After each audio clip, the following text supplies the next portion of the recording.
Good morning and welcome to a special report on the Pope Francis apostolic visit to Indonesia. And in particular today, he is departing back to his visit into Southeast Asia. He will go to Papua New Guinea, Timor-Leste, as well as Singapore later on. But today, the Pope bids farewell. This morning, we have your host, Audrey Utoyo. And I'm Luisa Kusnandar. It feels a little bit of bittersweet, isn't it, Audrey? Yes, I mean, his visit is a very short visit. It's only 4 days, but it really gives a really lasting impression. And we learn so much, not just through his messages, but from his actions. I mean, he has been embracing all the children, the pregnant ladies, and also we've seen like kids flying from out of Jakarta. There are kids with cancer, and the Pope gave him blessing.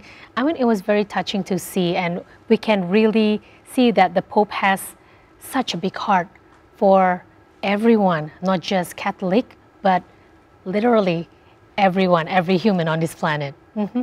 Yes, I echo that message, Luisa, and most definitely seeing how there is such interreligious and intercultural harmony from his visit here and also from the side of Indonesia really shows how we can continue to build and develop this relationship between us and the Vatican. So we have news for you today, especially on his departure right now at the airport. We've seen some visuals of people getting ready. There are several priests, bishops, and nuns, cardinals who are also saying farewell, bidding farewell for him at this time. And we also have several news to deliver to you in terms of recapping his visit, his apostolic visit to Indonesia this week, Luisa. Okay, so let's start today's program by taking a look back at Pope Francis's profile. Let's take a look.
Well, that was a brief profile of Pope Francis, and quite interestingly enough, Luisa, I think we mentioned this before in our first report of how he is the first Pope coming from the Americas. And last night was definitely a highlight of his trip. I mean, I was watching it through TV, and it was like, I can really feel the energy of all the people coming into the stadium, and it was such an incredible event. Audrey, you were there. How was the energy like being there live at the Holy Mass? It was unlike anything else we have ever experienced. I would say there is such a big positive welcome from the people, and being in the whole stadium with 80,000 people, I mean, it was incredibly electric. And there's even this chant, Luisa, well, Viva il Papa means long live the Pope, or long live Pope Francis. And there's this song which goes like, Viva il Papa, bienvenido, Papa Francis, like coming to, like, welcome to Indonesia. Welcome, Papa and so Francis. That chant, yes, was continuously said and addressed during his whole Mass. And so I really hope that the Holy Father also felt a sense of hospitality coming from the Indonesian people, and hopefully he also felt joy seeing that many people excited to welcome him. I believe he did, and it was such a great event for sure. Now, speaking of the Holy Mass, so the Holy Mass at Gelora Bung Karno Stadium Thursday afternoon, there were more than 80,000 Catholics who attended the Mass, and it was the point of Pope Francis's apostolic journey to Asia and Pacific region this week. Indonesia is the first stop of Holy See's 12-day tour with a plan to visit Papua New Guinea, Timor-Leste, as well as Singapore. Now here are the details of the Pope's apostolic journey. Let's have a further look.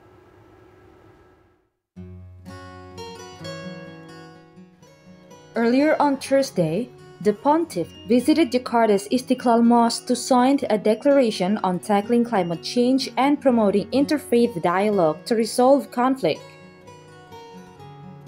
An apostolic journey is an official visit by the Pope to various countries around the world.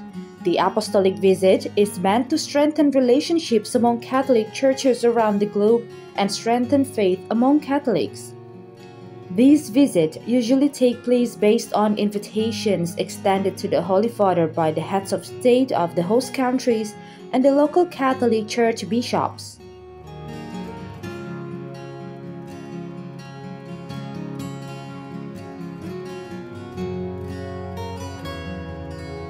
Pope Francis' 3-day visit in Jakarta from September 3rd to 6, 2024 symbolizes a strong friendship and facilitates interfaith dialogue in Indonesia. Pope Francis is the third pope who makes an apostolic journey to Indonesia, after Pope Saint Paul VI visited Indonesia in 1970 and Pope Saint John Paul II in 1989. Tight schedules for the 87-year pope. The leader of the Catholic Church arrived in Jakarta, Indonesia on Tuesday, September 3, 2024. Holy Father met with President Joko Widodo at Merdeka Palace, Jakarta, the next day. On the same day, Pope Francis visited Apostolic Nunciature to Indonesia or Vatican Embassy in Jakarta. At the embassy, the Pope also met with members of the Indonesian Society of Jesus, or commonly known as Jesuit. Pope Francis is Jesuit. He was ordained as a Jesuit priest in 1969.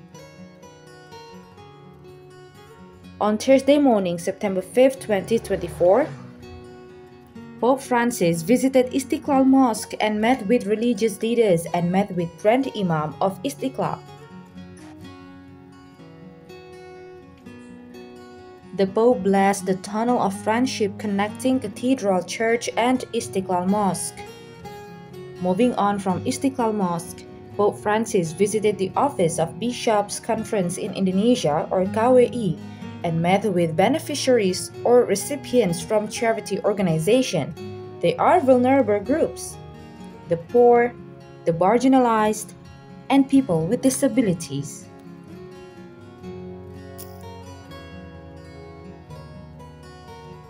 Pope Francis led the Holy Mass at the Gelora Bung Karno Stadium. The Holy Mass was attended by around 86,000 Catholics. Then Pope Francis will depart from Jakarta to Port Moresby, Papua New Guinea on Friday, September 3, 2024 at around 9:45 a.m. from Soekarno-Hatta International Airport. This departure marks the end of Pope Francis' apostolic journey and state visit to Indonesia. Here are purposes of apostolic journey.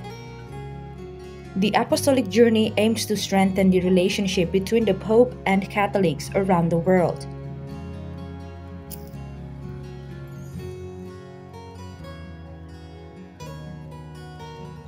Through these visits, the Pope provides spiritual support, strengthens faith, and inspires Catholics to remain faithful to the teachings of the Church. The Pope often uses apostolic journeys to promote peace and interfaith dialogue. By meeting with leaders of other religions, the Pope aims to build understanding and cooperation among people of different faiths. During apostolic journeys, the Pope often addresses social and humanitarian issues such as social justice, environmental protection, human rights, and the welfare of the poor and marginalized. Apart from meeting with Catholics and religious leaders, the Pope also frequently meets with heads of state to discuss important issues strengthen diplomatic relations, and promote values of peace, justice, and humanity.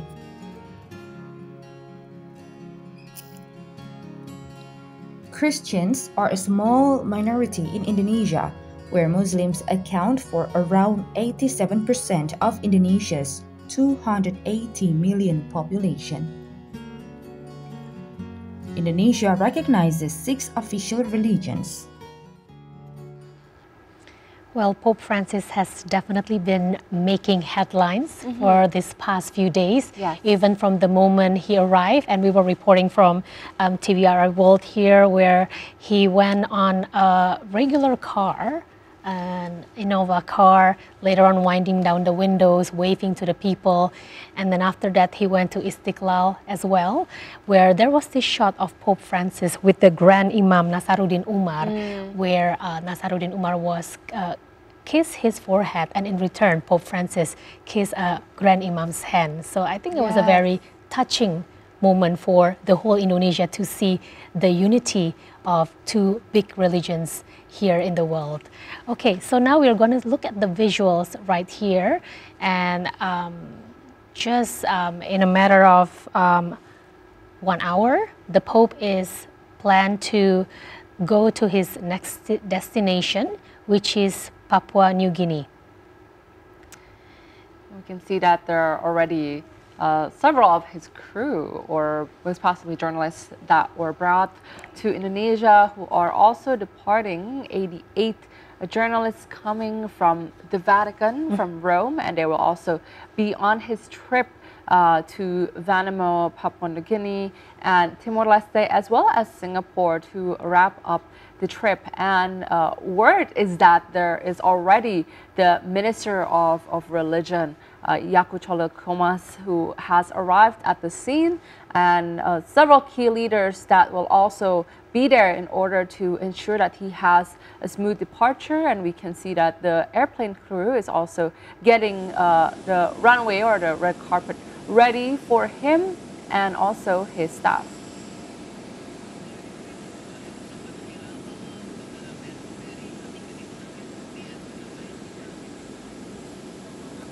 And with the Holy Mass yesterday, Luisa, there were so many important and incredible stories that really highlight the best of humanity, and one of it being one of the cameramen from the Vatican press, the official Vatican media press, expressing such overwhelming emotions or even crying, seeing the amount of people that were present there and the energy there. And we could just sense how much of a pivotal event this is for Indonesia, for Catholics in Indonesia, and also around the world for our communities, and most possibly them coming from such a country and a region that most likely knows the Pope, and then going somewhere else totally far away from it to a country with so much minority, yet a really powerful voiced minority that must have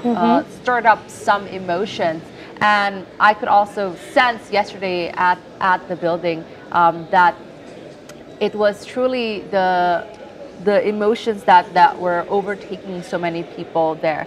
And as we await for the arrival of Pope Francis and the Soekarno-Hatta International Airport, we still have more news and items to deliver to you in terms of his apostolic visit, and in particular why he chose Indonesia, a country with an incredible amount of population, and also as his first place for his papal visits.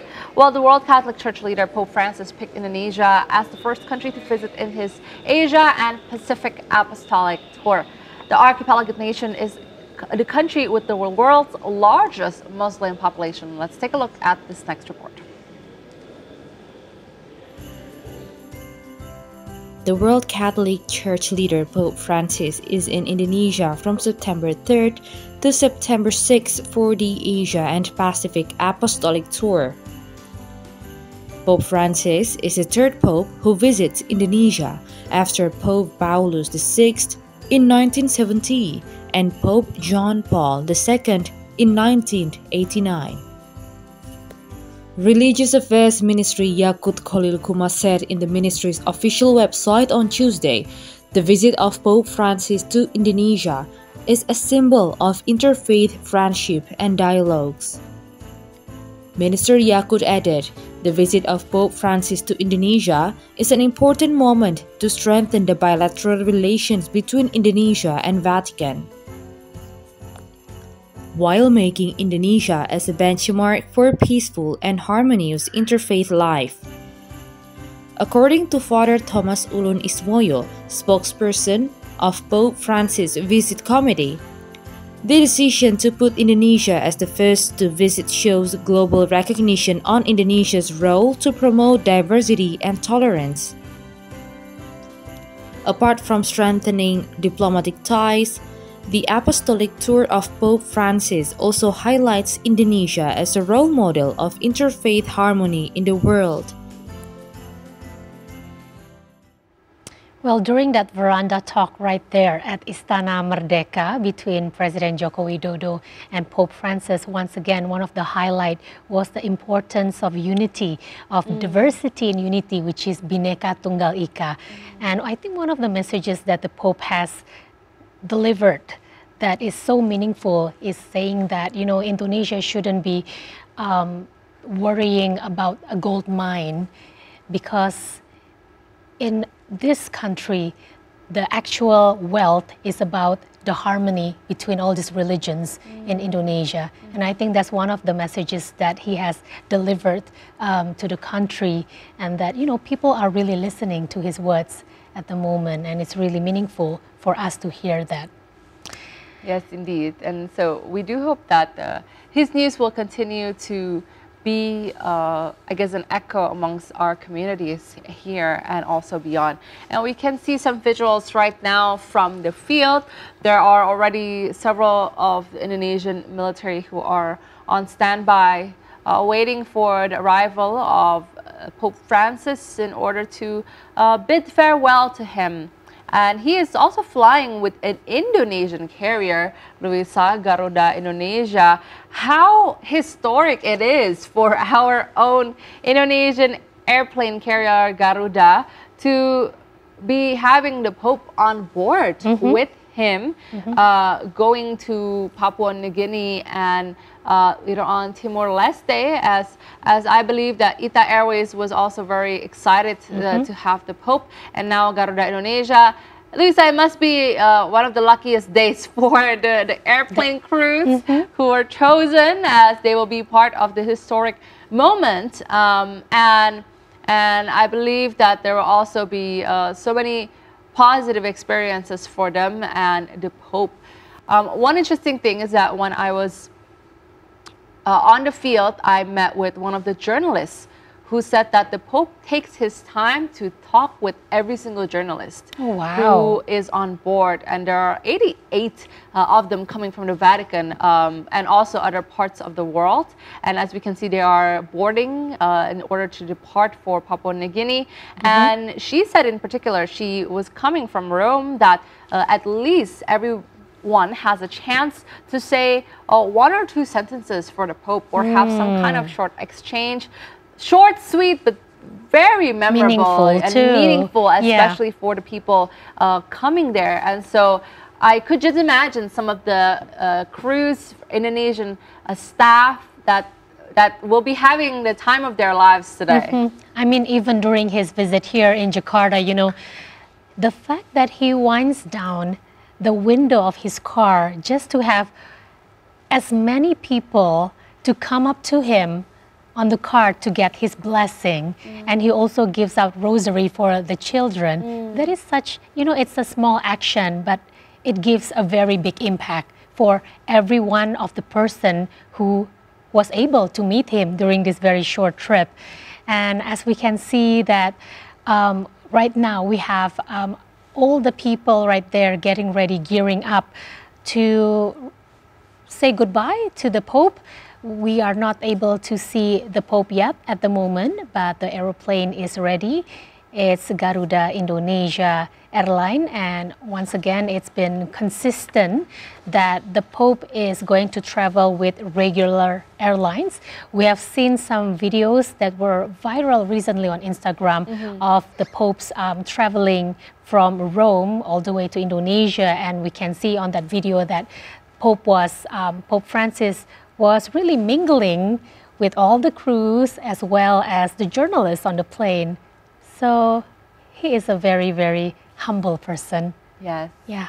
Yes, definitely lives out the values that he also preaches to the people, and also some of the great messages that he said walks to the talk. Indonesia. Yes, he walks the talk, man of integrity as well as humility, and it's always so refreshing, Luisa, I think, to see such a pivotal world leader act in this way, because it's a good role model for people who are, I mean, for the society in general, to always see somebody who has a good and positive actions. And beyond that, I believe we also have some more news on his visit for the Istiqlal Mosque yesterday, Luisa. Well, Pope Francis visited Southeast Asia's largest mosque here in Jakarta on Thursday, September 5th, which he called a great gift, as he spoke of the common roots of different religious beliefs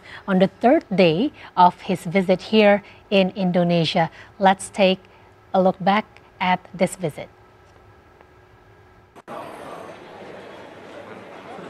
In a day laden with religious symbolism on his trip to Indonesia, the world's most populous Muslim-majority country, the Pope visited the Istiqlal Mosque, a domed structure covering some 9 hectares in central Jakarta, as well as the new underground tunnel connecting the mosque with the city's Catholic cathedral, located across the street.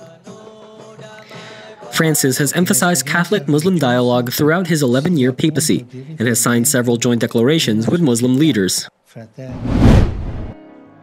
The Pope, who suffers from knee and back pain, was in a wheelchair as he greeted people inside a hall. As the youth leaned forward to kiss the Pope's hand, he started crying, and Francis pulled the young man's head close to his chest and held him there. Pope Francis on Thursday invited Muslims and Catholics to push global leaders to confront the dangers of climate change and extremism, and spoke of the common roots of different religious beliefs as he visited Southeast Asia's largest mosque in Jakarta.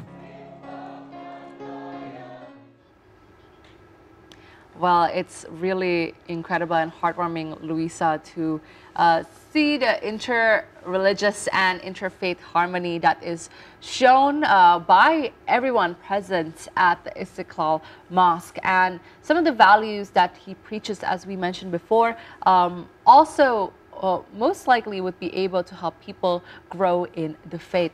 And the leader of the Catholic Church, Pope Francis, described 4 principles of the soul that help humans to live in peace and harmony, is something that we all can learn about. So let's take a look at this next video. On his visit to Indonesia, Pope Francis explained the 4 principles of the soul, namely, a reality that surpasses dreams, a unity that overcomes conflict, a whole that exceeds the parts, and a reality that is greater than ideas. The Pope told young people from Scholas Occurrentes at the Geraha Pemuda Senayan Youth Center Jakarta on Wednesday that living by these 4 principles will allow them to live in peace and harmony. He further emphasized that a person needs to harmonize the 4 principles to live like a mature human being. A mature human being, he explained, is marked by unity of thoughts, speech, and action, due to which he or she experiences harmony in life. In addition, the Pope complimented one young man who asked him a question as a mature human, saying he considered the young man to be speaking from the heart. The Pope is visiting Indonesia as part of his Asia-Oceania Apostolic Journey, scheduled from September 3rd to 13th, 2024. This is the longest pontifical journey he has embarked on during his 11 years of service. Thank you for your question. Nafita. Well, one of the most important reflection between Pope Francis and the Grand Imam is they were saying that, you know, the unity between the different religions in Indonesia should not just be you know, like a principle, like something to talk about, but it has to be something that we do on a daily basis. Yes, indeed. So right now, before we talk more about the Pope Francis, let's take a look back at the visuals right here. Let's see what's happening right now at the airport. We have vehicles coming into the airport. This is the Pope's committee who have been faithfully staying with him from the last few days, Louisa. They have arrived in the bus and also, or can see, are on their way towards the airport. As we can see, there are already some of the journalists boarding the plane. Most likely they will be there first before the arrival of the Pope himself. And they are coming all the way from the Vatican, which is quite a trip, as well as the Pope also said himself that this is his longest trip, one of His longest trip Yeah. around the sun. And so how lucky we are to be able to welcome him in a historic visit for himself as well. And we will continue with more updates, especially from on the scene. Right now, it seems like they are still preparing as well as getting ready for the arrival of Pope Francis. As we can see right now on the screen, that we are still waiting for the arrival of Pope Francis. These vehicles right here are the committee of Pope Francis from the Vatican. And next, Pope Francis will be flying to Papua New Guinea, where he will be spending a couple of days there in Port Moresby. And he will have personal dialogues with the local missionaries there. And from there on, Pope Francis is scheduled to go to Timor-Leste and then wrap up his trip in Singapore.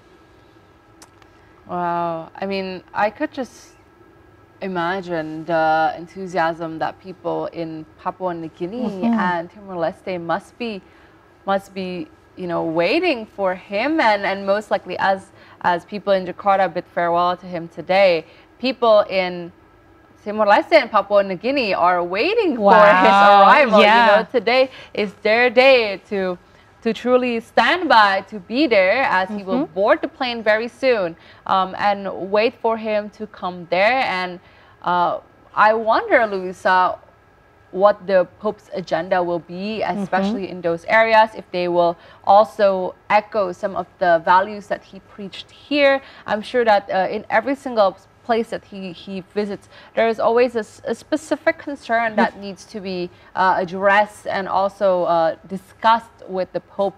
And so hopefully he also receives a lot of holy rest or holy sleep, as they say. As in his schedule, he always has a packed schedule in Jakarta, staying at the Vatican Embassy. And so as his trip in Papua New Guinea, Timor-Leste, and Singapore are even shorter, hopefully he also gets time to rest before he greets the people. And we can see some of his entourage is also heading towards the airplane hangar. We are still waiting for more confirmation on the arrival of the Pope.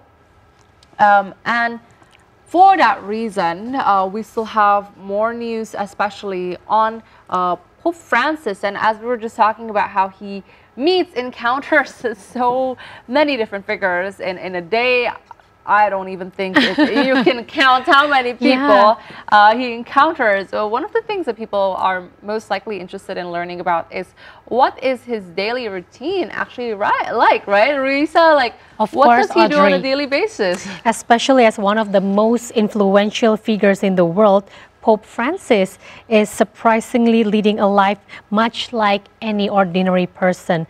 from dawn until dusk. He maintains a balance between his personal life and his work responsibilities. Now, if we can take a look back at the visuals, we can see the cardinals coming out from the bus.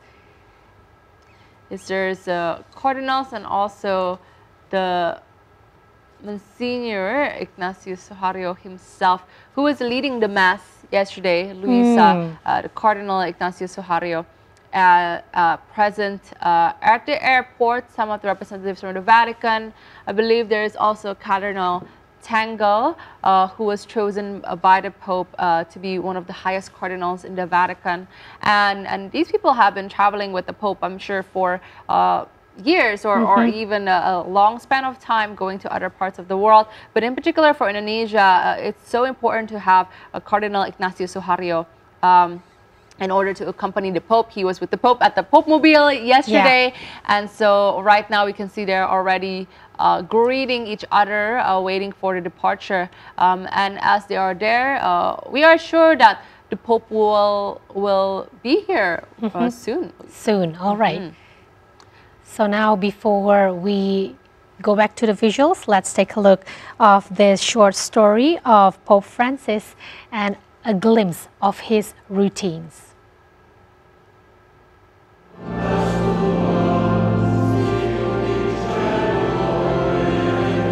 The Pope's routine starts very early in the morning. The Pope wakes up at 4:30 a.m., which reflects how he truly respects the given opportunity by God and is not wasting it at all. In the first 2 hours after waking up, the Pope starts his day by praying, meditating and studying the scripture, and preparing his morning homily. The first thing he does for the community and his spiritual life is arrange a mass in the chapel of the Vatican's Santa Marta Hotel. This mass is conducted in a simple way, from the Pope's entrance to his choice of clothing. At the end of the mass, the Pope will move to the back of the chapel in silence and pray in between the attendees. As he leaves, he will personally greet each person in the atrium outside the chapel. After the Mass, the Pope goes straight to the hotel's cafeteria to have breakfast with some privileged company.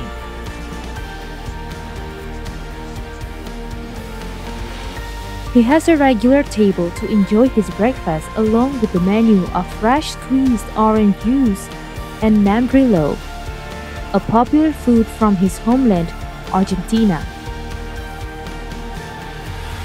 Working from his simple home office in the second floor Santa Marta room 201, the Pope is typically just reciting and reading the Rosary, or sometimes traveling to the Apostolic Palace to address formal audiences. Although he has busy routines, the Pope prefers to be in charge of scheduling his own daily agenda, from booking appointments to having a phone call. Every busy day needs a quick break, and for the Pope, it is during the afternoon. At 1 p.m., he heads back to the hotel's cafeteria to have his lunch. Once he's done, he will take a break by having a short nap around 40 minutes to an hour.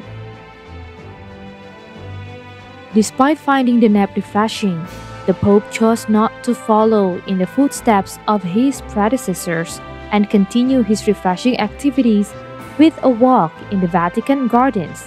Instead, he returned to work.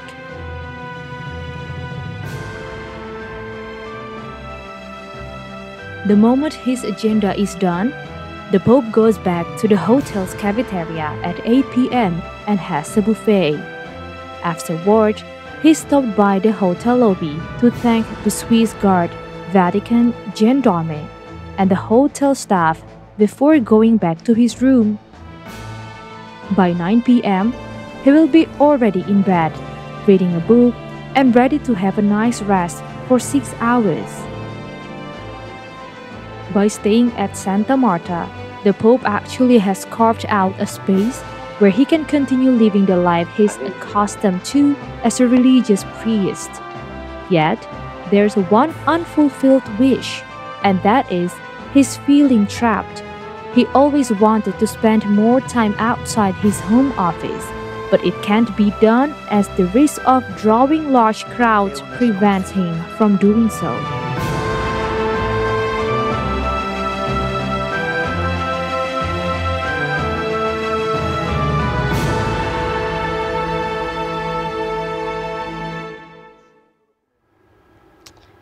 Well, the Pope sure has a very busy routine. Yes, he does. Yeah, but we can see that he has been very consistent throughout his serving years, and he is also has been very humble. Yeah. Yeah, although his schedule is packed and filled with so many agendas, somehow he still takes time to wake up early in the morning. 4:30 a.m. is so early, Luisa, to study, meditate, read the religious books in order to ensure that also what he preaches and says to the crowd is the same as what he believes as well. And so right now we see visuals. There is, of course, Monsignor Ignatius Hario there. There was also Cardinal Tangle and several others cardinals who are present at the airport waiting for the arrival of the Pope. And while this process is ongoing, we believe that we are still waiting for more conversation on when the Pope will arrive, but very soon, so stay tuned with us. We still have more background, especially on the Pope and his profile. And so to learn more about Pope Francis, the beloved leader of the Catholic Church, let's take a look at a brief background of this leader, Pope Francis. Here it is.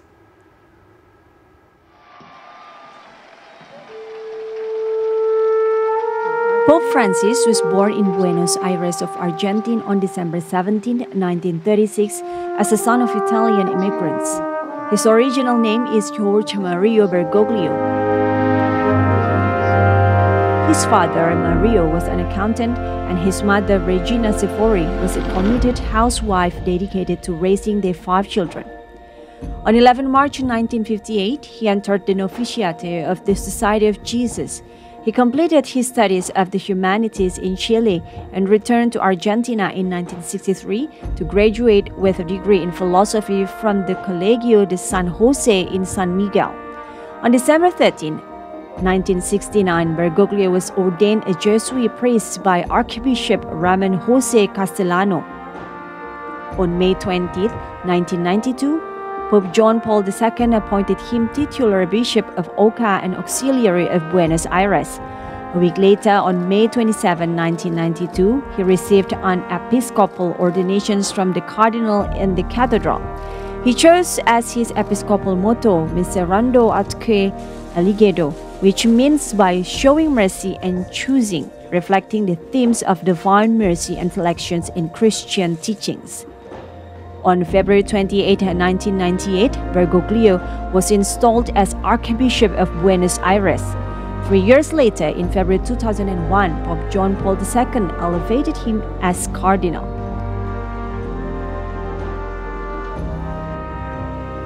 Following the resignations of Pope Benedict XVI in late February 2013, a papal conclave elected Bergoglio as his successor in March that year. He chose Francis as his papal name in honor of Saint Francis of Assisi.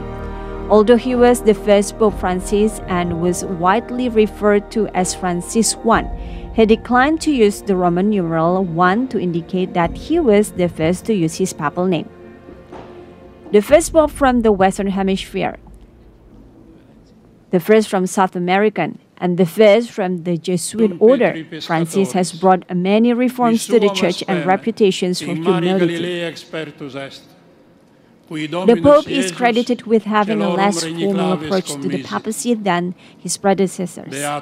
For instance, choosing to reside in the Domus Sancti Marthae guest house rather than in the papal apartments of the apostolic palace used by previous popes.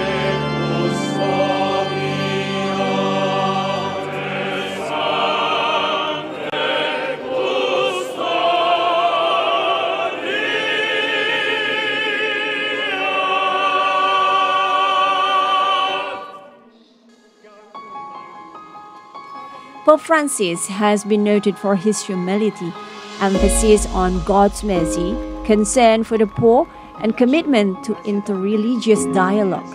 He speaks often about reaching out to people or groups on the margins of society and has prioritized trips to places never before visited by a pope or where Catholics are a small minority.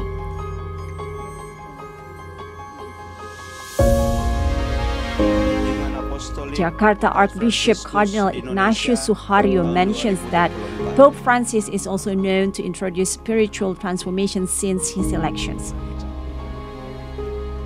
For example, in early July 2013, Pope Francis visited the island of Lampedusa for his first pastoral visit outside of Rome, where he celebrated a penitential mass on an altar made of a painted boat to mourn migrants lost at sea in search of a better future.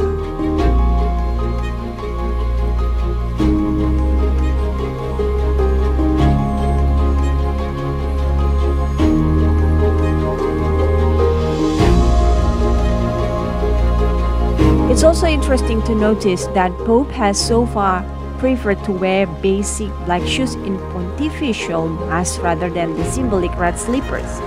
The shoes have become one of the small symbols of his style.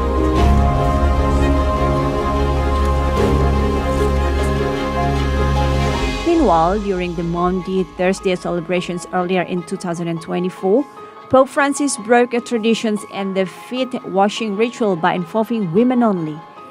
Since his elections, the Pope has taken this ceremony out of Vatican territory and celebrated by washing the feet of prisoners, refugees, and the disabled.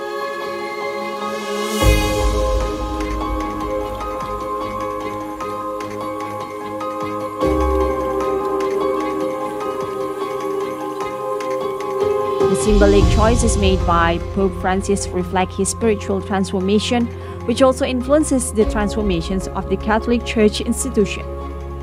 Why did the Pope do this? Because he wants everyone to feel the mercy of God, especially to those who are most in need and the marginalized individuals. And all people in faith can just replicate the good deeds and ask for a better world.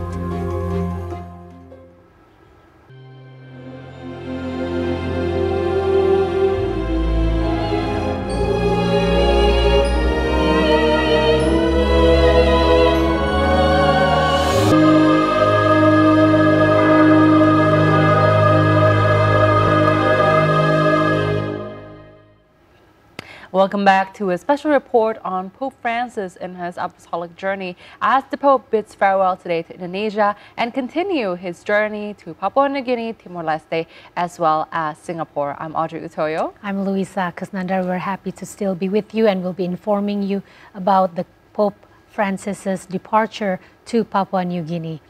And right now we'll be looking at the most recent visual Innova car, and he's again winding down his window, sitting in the front seat and still waving. Yeah. I would say, to even the guards at the airport, ensuring that there is a truly great farewell coming from him, and also to appreciate the people. I do love, Luisa, that his windows are still open. Yes.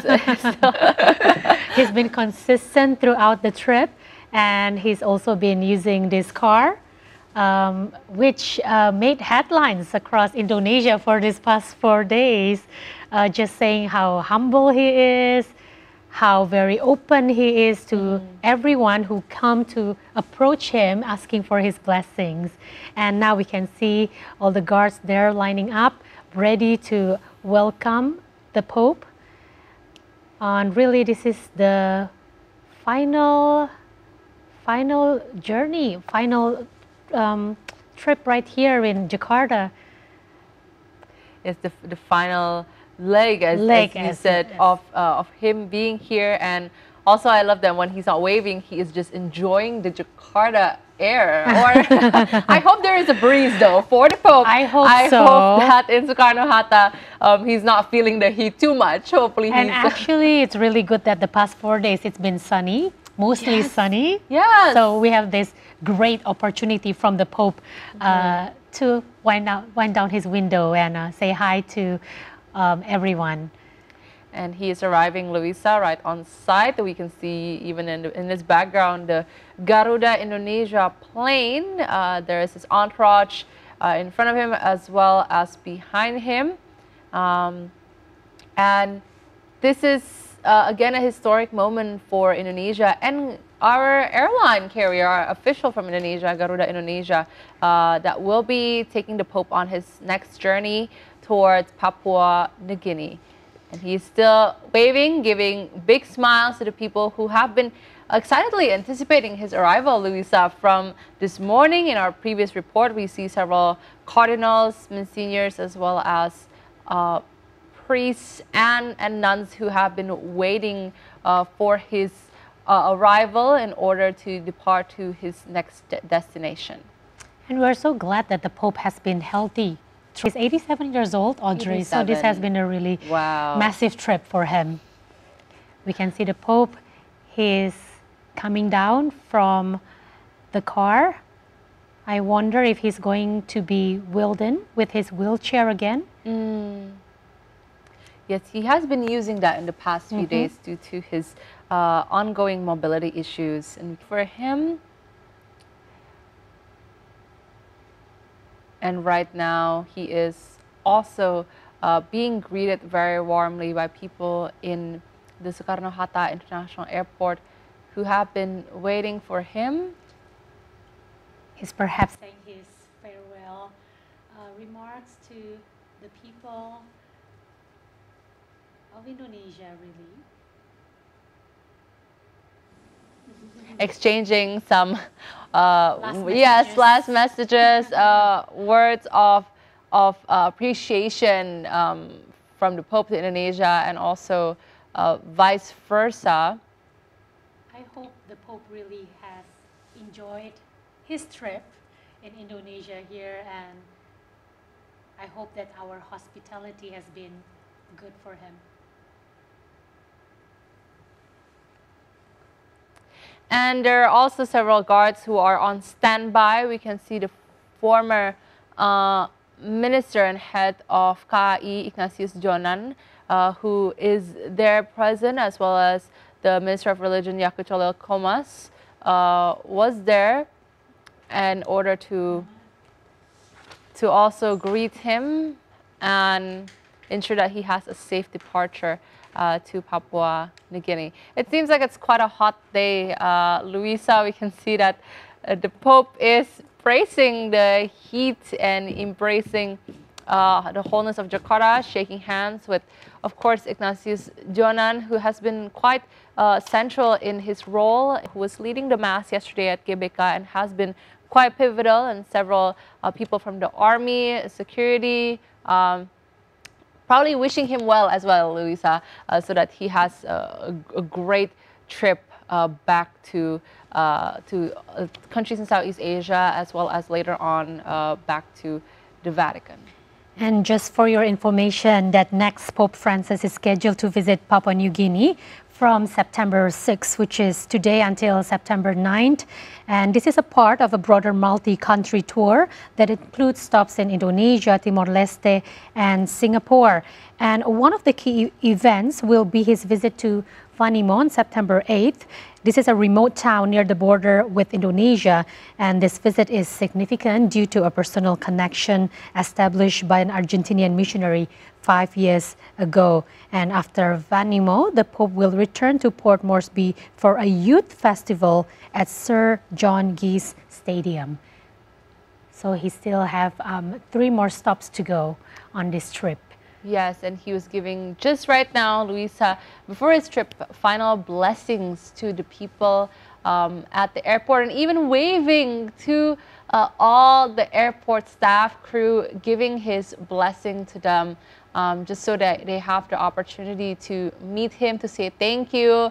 I mean, these are people who are part of the Indonesian Garuda crew, most likely, who have been preparing his plane, ensuring all the safety measures are put in place, and that he is comfortable and safe. And I love the warmth that the Pope is emitting to even people who work at the airline, at the airport.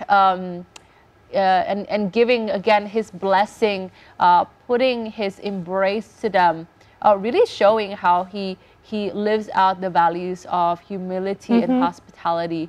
And we're talking about this is just the airport ground staff, and they have the access to come and approach the Pope and get his blessing.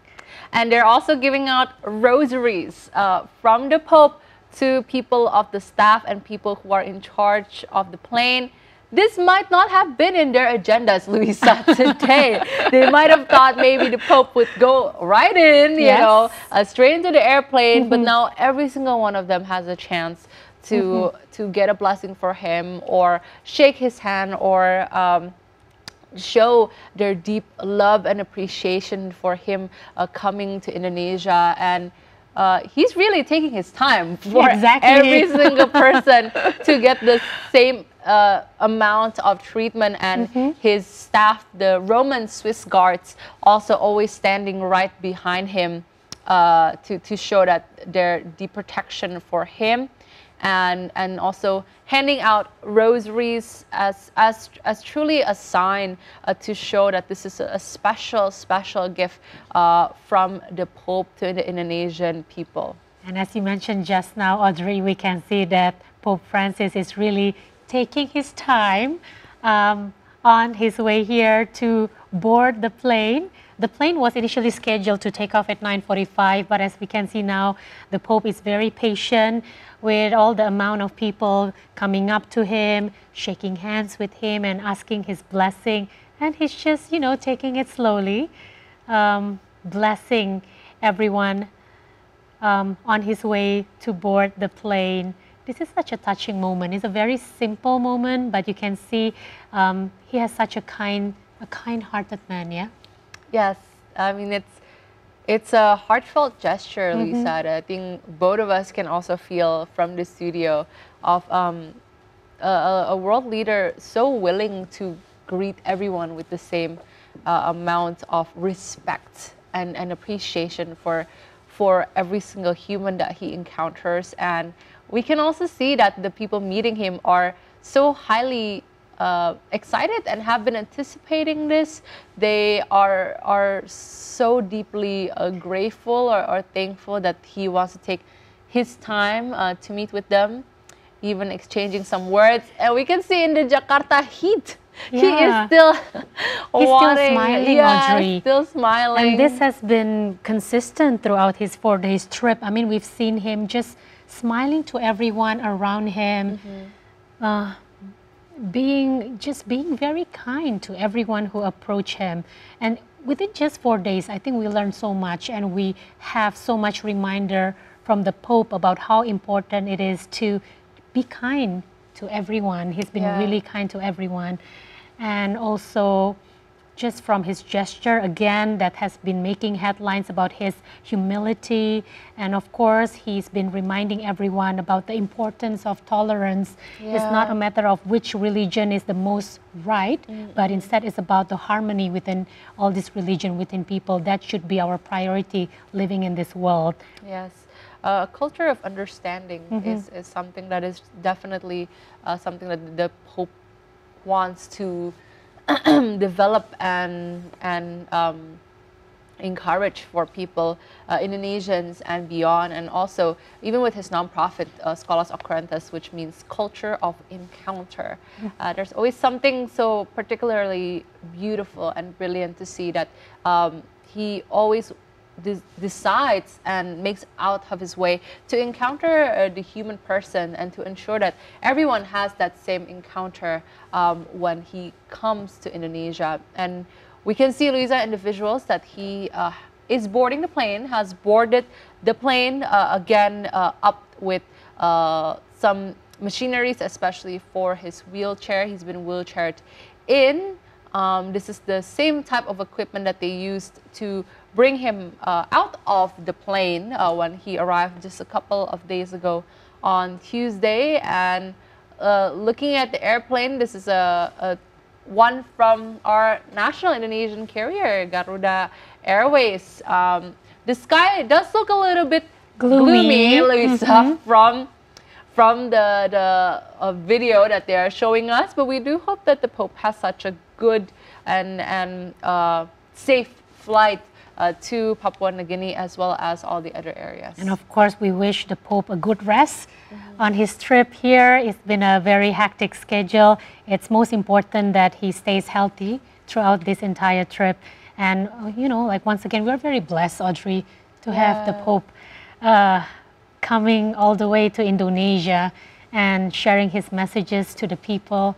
I can feel you're a bit teary. You're getting a bit teary, Audrey. I think it's so like emotional, even for both of us. Of course, right? It's like so heartfelt, and I could also see like how much this touches you and me, because to see such a human gesture is so rare, coming from a world leader, and he's so generous with his time. He's so generous with his love for others that, you know, it doesn't matter if it's just people who are standing by the airplane hangar, who maybe are just like, we're just here to do all the security checks, like we're just here to see him even from a distance.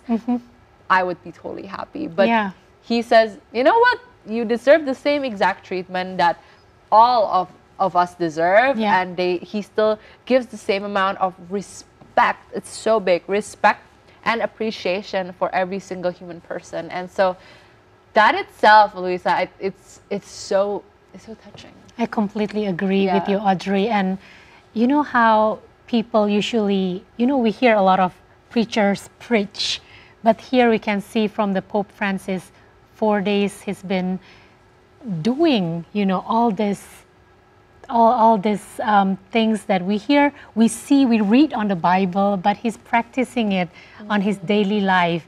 And I feel that his visit here, although it's a short visit, it will really leave a lasting impression for Indonesians overall, and not just to the Catholics, but to all the religions.